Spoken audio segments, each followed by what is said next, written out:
Hillary, great to have you with us as always. Of course, we heard their national security being mentioned as a concern about this merger.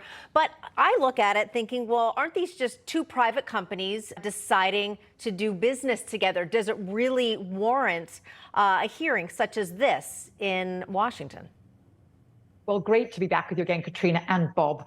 Few things here. Well, it's our taxpayers' dollars to hear them all talking on and on. And I don't know how much is going to come out of this. Remember that, of course, senators, they're about making law, not enforcing the law. So there's not really much they can do to actually stop this going through. So some of this, to a degree, is grandstanding.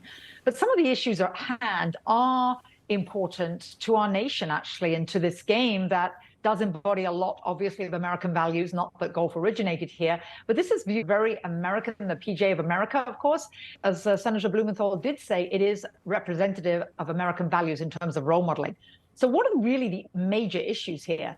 The contention is that this is sports washing, which is a foreign monarchy, a government, in this case, the Saudi investment fund, actually using sports to whitewash away all of their human rights abuses. That's one of the issues at hand. And the major group that is in opposition, of course, to this deal and has a problem with this are the families of 9/11, those that had members of their family, of course, die in that terrible tragedy. 15 of the 19 terrorists were Saudis. Yeah, and also the killing of the journalists tied to the Saudi government. You have people like Rory McIlroy who opposed going to LIV. Tiger Woods reportedly turned about, what, $700 million, $800 million, saying, no, we don't like the idea behind what they're doing. But it's a private institution endeavor. And so the arguments from Rand Paul and others, including Ron Johnson on the Hill, is like, if you want to go with them, if you want their money, you have the right to take their money.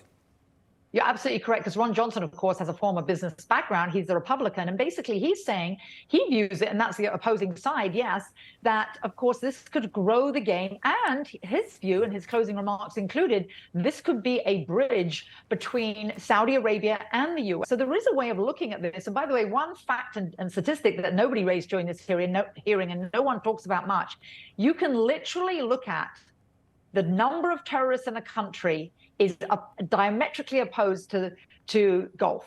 So where there's golf, the prevalence of golf, there are fewer terrorists. And it's a great thing for people to do. So there is the view that, and many people have said this, and including those on the PGA Tour like Jimmy Dunn, who's now purporting this, which is, we're hoping that Saudi Arabia might become more involved with golf. Youth would have something to do. Youth would play golf on the side. You can build golf courses. It's a very peaceful sport, and it brings peace to nations. It's so contentious. Both sides have valid points, and both sides are really in a dire situation here. All right, Hillary Fordwich, thanks so much for being with us.